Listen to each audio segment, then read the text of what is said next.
Welcome back guys to my channel, and this is Shanix again. So meron na naman tayong bagong haul na sapatos ngayon. Papakita ko sa inyo, ito yung box nya. Alam niyo na kung ano yan guys. This is a Nike Kobe 6 Pro Throw. Reverse greenish, bright crimson black ay ang kanyang color. Hindi ko alam kung paano basahin yung kasunod. With Neuer, size 13. Ayun. This is not the legit pair. So, mahal kasi yung pair na reverse clinch. Di natin kaya. This is a UA pair max batch. World killer batch. So, let's open up. Actually, guys, na-open ko na to. Na-check ko na rin. Ayan. Ito yung pair. Ito yung shoes. This is the shoes. So, pag nabili nyo yung shoes, may kasama siyang ganito. Kahit dun sa Kobe 8 ko, meron siyang kasamang ganito. So, yan lang laman ng box. Merong Chinese pamphlet dito. Tapos, yung paper niya is walang print. Simple paper. So, this is the pair itself.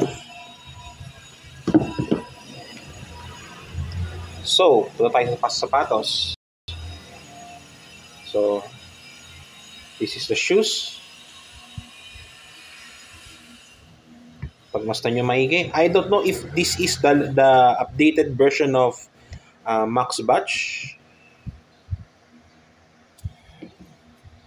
By the way, it comes with free laces. Okay. This is the heel counter. The outsole. The carbon fiber. Made with, this is a glass base.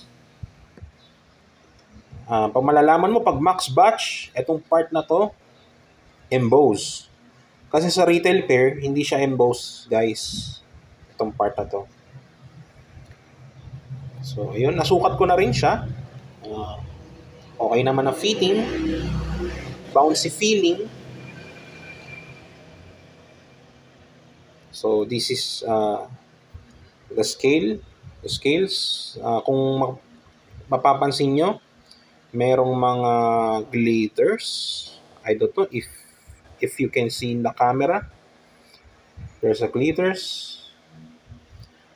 Meron din siyang fuse fly wire. Ayun. Kita naman ang fly wires niya. Ang heel cup. Ito naman merong pearl finish.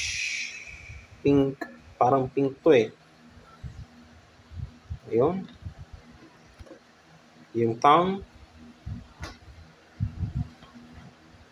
Okay naman ang pagkakagawa. Pulido. Very neat. So, yung kanyang anong tawag dito? Tongue shape. Ayan. The tongue shape.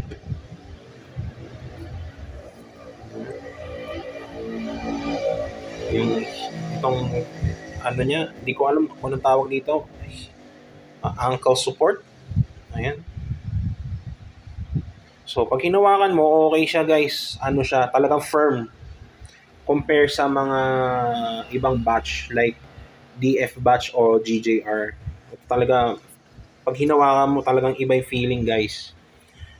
Yung scale lining, kasi natawag nila lagi, tamang-tama lang yung taas, hindi ganong kataas, hindi ganong kababa.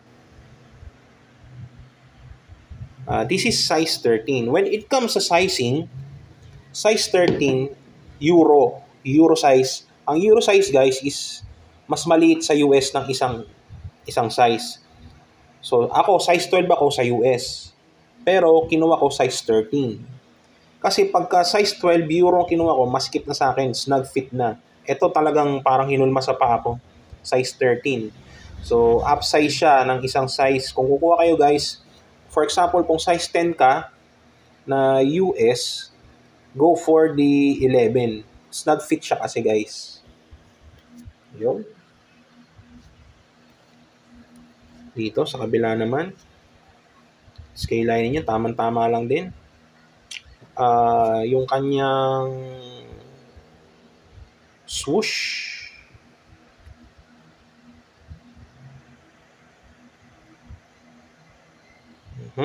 This is size 13.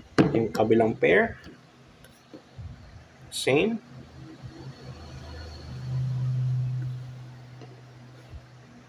So, let's compare it on another pair. This is my Kobe 8. Purple gradient. Na na-review na natin before. 1 year ago, I think. So, this is size 12 max batch, guys. And then, this is size 13 na max batch, na Kobe 6. So, as you can see, pagdating sa size, ayan, kumparahin natin.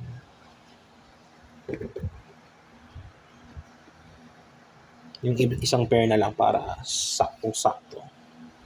Ayan. Totoo nga na mga mas malaki, guys. So, kung wala akong makuhang size 13 nito, kaya nakuha ko siya size 12. Medyo snug fit siya sa akin, kailangan i-break in. Napanlaro ko na to ng isang beses. So, okay naman performance. Ayun, medyo lang siya, medyo snug fit lang siya. Itong Kobe 8. Pero ngayon, as of now, sa tagal ng ginagamit ko siya, wala pa naman ako na-encounter na sole sep or anything. Wala pa namang sole sep. Ayun. Size 13, size 12 Euro size. Based on Euro size. So, ayan, kung makikita nyo, guys. So, mas malaki nga talaga si Kobe 6.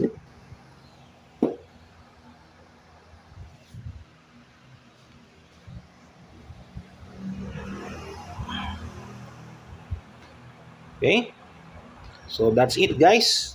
Thank you for watching. Please don't forget to like and subscribe to my channel. And this is Shanix. See you on my next video. Take care, guys. And have a good day.